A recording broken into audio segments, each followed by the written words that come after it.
My name's Julia, and I want to talk about a show that is so near and dear to my heart, and it's called Anne with an E. Anne with an E makes me very happy.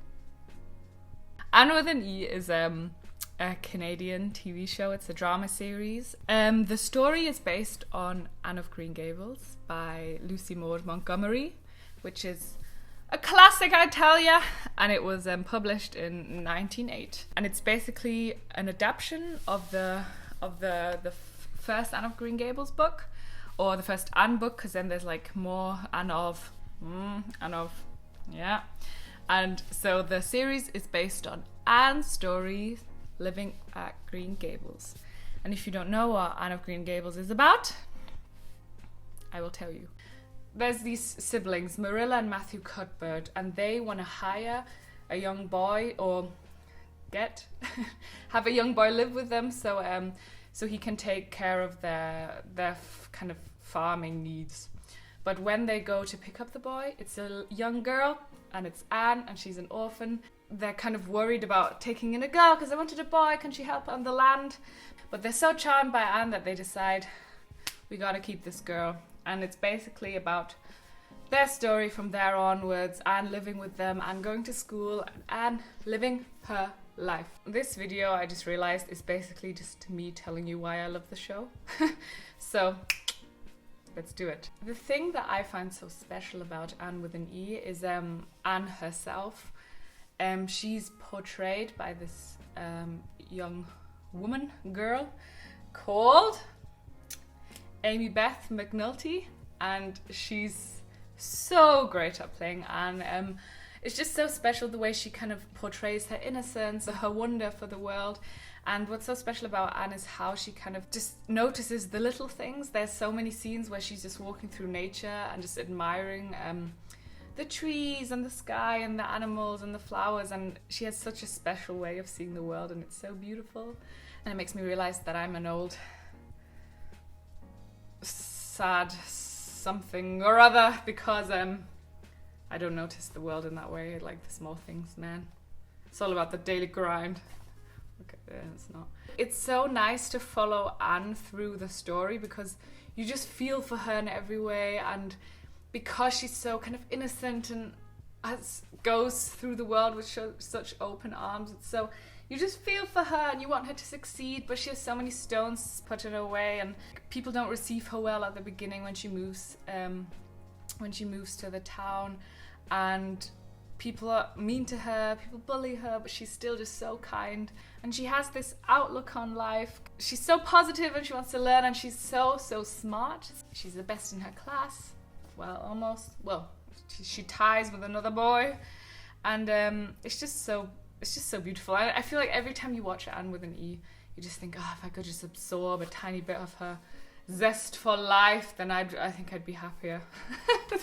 What I also love about Anne is the fact that she has all these kind of, even though she's so has seen a lot but is still innocent, she's also has the same like teenage issues everyone else goes through. She's really unhappy with her looks, and she hates her red hair, and she's always kind of complaining about how she'll never be beautiful and people will have to just like her for her personality, and it's just so relatable, and she's just so wonderful. Yeah, I love it. The next thing I love are Marilla and Matthew. So Marilla and Matthew are the people who become Anne's family, and they're just they're so nice. They've had this like life laid out for them where they just they're siblings and they just live together. They thought this was how their life was going to be. They were going to live at Green Gables, work and just do household chores, but then Anne comes and changes everything, and you see how they have to adapt to the life with a child, especially a child like Anne, and how they learn to live with her, learn from her, and they can teach her things as well. It's just they're so nice, and every time they come on, I watched it with my friend. We were just like, if like Matthew did anything, we just both went, oh, he's so cute, because they're just so nice, and but they get into fights, and it's great. The next point is I love Anne's relationship with her best friend Diana. So Diana's a girl who goes to her school and is more well off. Her family has a lot more money than Anne's. She's very educated, but she's also like they plan on her becoming a proper lady, and the plan is for her to go to Paris to finishing school. So she's very different to Anne in the way that she's kind of always known what to expect from life. She's very wealthy. She knows who she is and what she's meant to do, whilst Anne just came into this family by chance and never expected anything. But it's so it's just so wonderful how they meet and realize that they're kind of soulmates, and how their friendship blossoms into it's just into a friendship. It sounded like they're gonna be lovers. Sadly not. It's just so kind of beautiful and innocent how they learn from each other, and how Anne kind of shows Diana the smaller things in life and how this is important, but how Diana kind of helps Anne come out of her shell more. And she's like always, like, anytime something bad happens to Anne, Diana's like behind her and defends Anne and is like, nah man. Yeah, I love that relationship. The next thing I like about Anne with an E is Gilbert Blythe. I'm too old to say this and I might go to jail, but he's a very good-looking boy. Now I feel kind of dirty. Yeah, he's I think he's in 20th Century Women as well, and I really liked him in that, so I already like the actor. I think he does it very well. If I were 14 again, then damn son. That's kind of weird. Oh, sorry I said that. Yeah, and what I like about him, he's a very kind of smart, quiet guy, and I like how him and Anne are always seen as equals.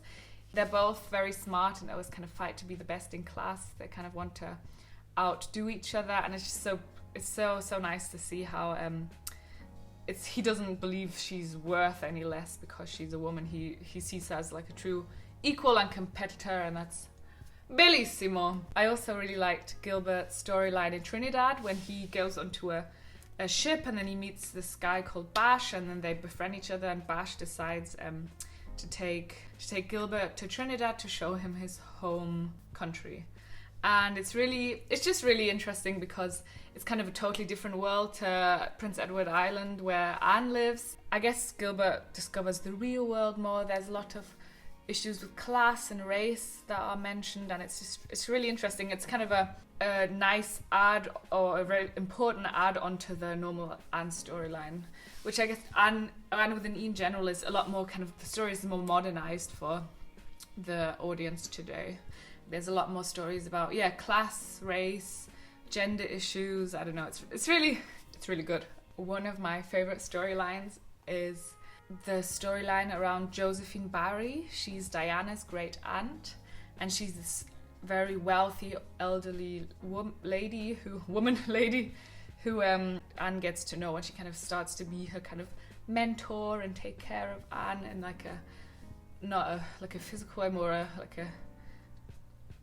fills her mind with beautiful things. It's a really nice storyline because we find out that Aunt Josephine had a relationship with a woman all her life, and that kind of storyline is really interesting because she kind of kept it a secret. She was just the woman Aunt Josephine lived with, and obviously Anne straight away just accepts it, but Diana has to come kind of, when she realizes what that means, get around the concept, and it's very kind of modern for the time, and it's just beautiful because she's such a lovely, loving woman, and she's just a good role model for the two girls.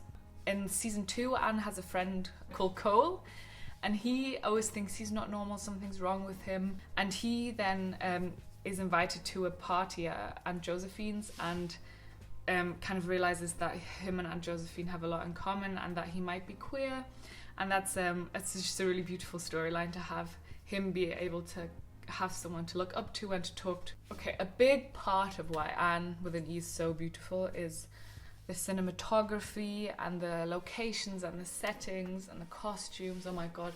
It's like there's so many shots of just like sweeping landscapes and beautiful kind of Canadian countryside. You see people on horses and just it's, don't know why I said that. Yep, very beautiful. I think it's late 19th century setting. It's just so beautiful, and you just want to live in that world, and just because it feels so kind of like in a different time. Everything was like more innocent and beautiful, but then people get ill, and there's no painkillers, so let's not go that far. The whole atmosphere in the show is so heartwarming, and there's this like the soundtrack. There's this one song that's like yeah, it's so nice. Okay, now I'm going to tell you my favorite scenes in case anyone cared. One of my favorite scenes is in season 1 when Diana and Anne get to hang out for the first time, and Diana goes to Anne's house, and they both accidentally get drunk, and I just think it's so funny. It's just so like reminiscent of being a young girl and doing random things with your best friend, and just having fun and like dancing around and laughing, and just knowing that the person you're with understands you fully. Another scene I loved was in season 2. They do a Christmas pantomime, and it's after, oh, this might be a spoiler, but Anne has short hair, and then she decides to play a boy, and it's just no big deal. It's amazing. And then Matthew has to come to the rescue, and he's so shy, but he sees it through, and then he's on stage, and it's just lovely. I think my top 1 favorite moment has to be when Josephine Barry organizes the ball in her mansion, and Anne, Diana and Cole are invited, because it just shows such a different world from the one they grew up in. It's full of just people of all kinds from different countries, different backgrounds. They have they're all artists or just creative people and very smart people. Kind of all kinds of open-minded, lovely people get together, and they're all eccentric and so nice to the kids, and the kids realize that there's so much more out there than what they know, and the costumes are so beautiful. Oh my god, that scene. Watch Anne with an E for that scene alone. What I also really like in season 2 is that Anne and her friends have a clubhouse, and it's this little house in the forest where they meet to write stories, or Cole makes his art sculptures, and it's just like this little safe haven for the gang, and it just reminded me of being a child, and just it's so nice. Like, in a world that's against you, gotta find your people, man. The last scene I really loved was in season 3.